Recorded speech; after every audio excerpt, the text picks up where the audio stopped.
So many times I have an idea in my head and I try to get that idea down into a prompt, but it never ends up quite how I like it.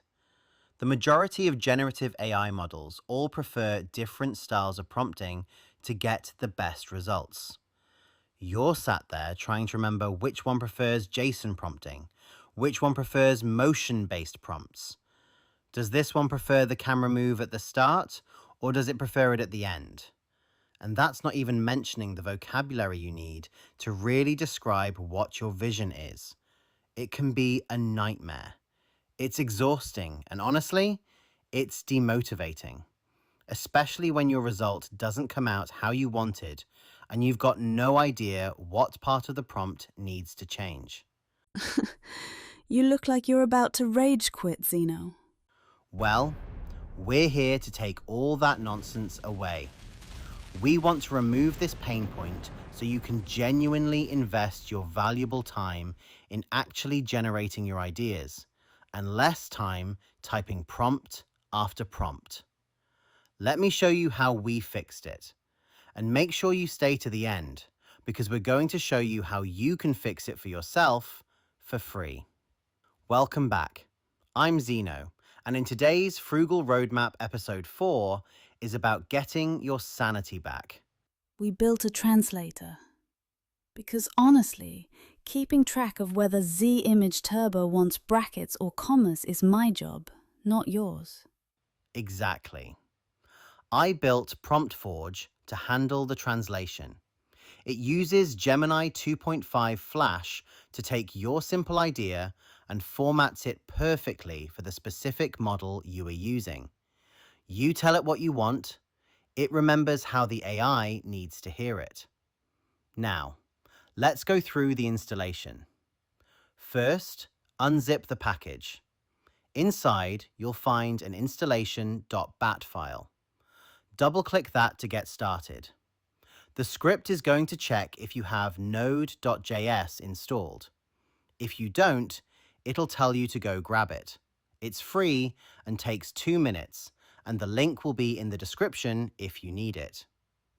Once Node is confirmed, the installer handles all the dependencies automatically. Next, you need the brain.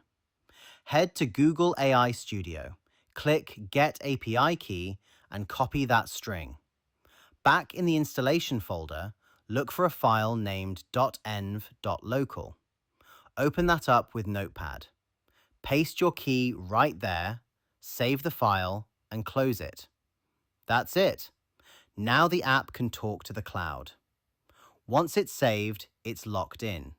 You never have to do this part again. Now, don't just start typing. You need to teach the app who you are talking to. Go to the Manage Models tab. This is where the magic happens. Let's say you want to add Z Image Turbo. You give it a name, but the important part is the context.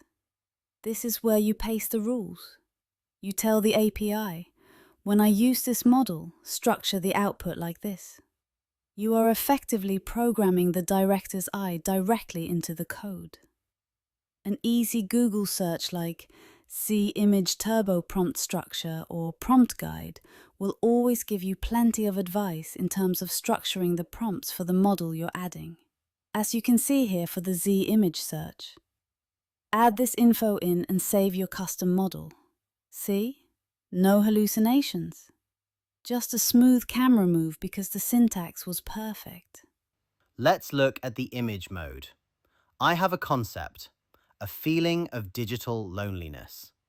Now, usually I'd stare at the cursor wondering if I should say liminal space or negative space, or how I even describe loneliness, let alone a digital one.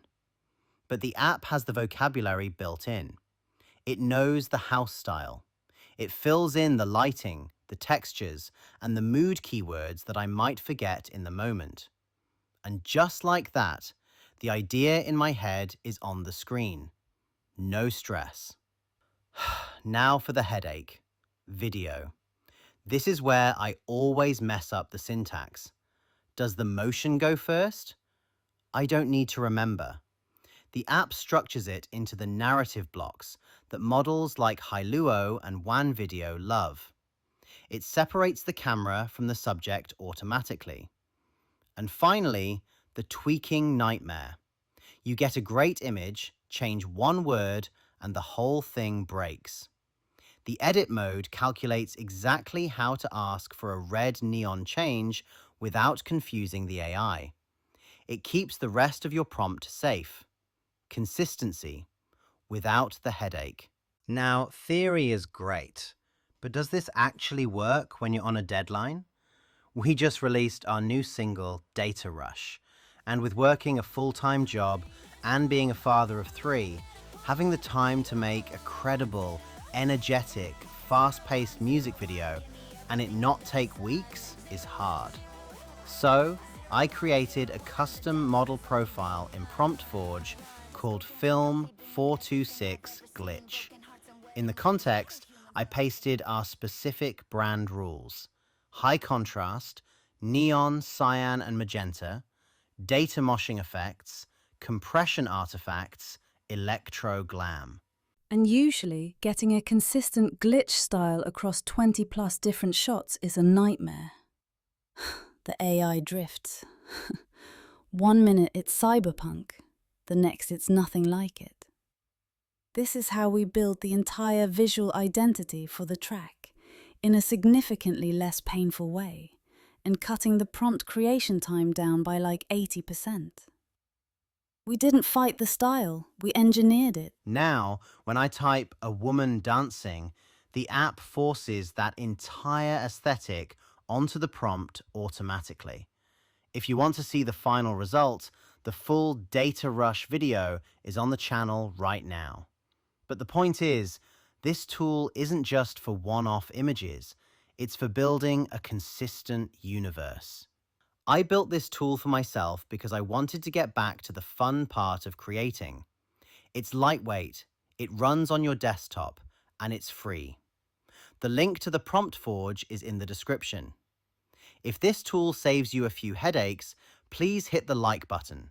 We are a very small channel and are still trying to grow, so please consider subscribing. And you want to drop a tip in the jar to help keep the servers running. The link is there too. We appreciate it. But mostly, just go create something cool. I'm Zeno. And I'm ready for my close-up. And we are Film 426. See you in the render queue.